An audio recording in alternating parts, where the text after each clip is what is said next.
When evaluating investment returns, I use formula in Excel called Xirr. I use annual contributions when calculating it. Even if we are talking about monthly contribution of hypothetically saying 100 euro, I will use the annual rate of 1200.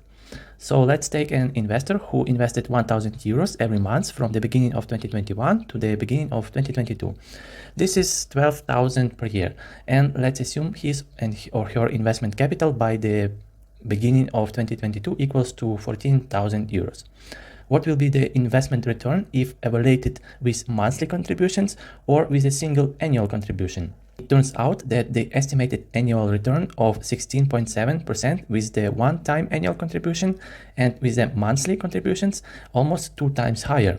So how can it be? After all, the total amount of capital invested and the results and the terms are all the same, right? The secret is that the formula for calculating the returns takes into account the dates of the investing your money, aka it takes into account that only 1000 euros worked for a full year. The February 1000 euro contribution worked for you only for 11 months out of 12, and the last month of December only 1 month. And because of this, the estimated yield is higher for monthly accounting. Of course, this is an example, but it has an important meaning. By saying in my videos or by when I calculate the estimated returns for my clients using the annual contributions, I further lower expectations. I'm convinced that lowering expectations of investing returns will never be bad.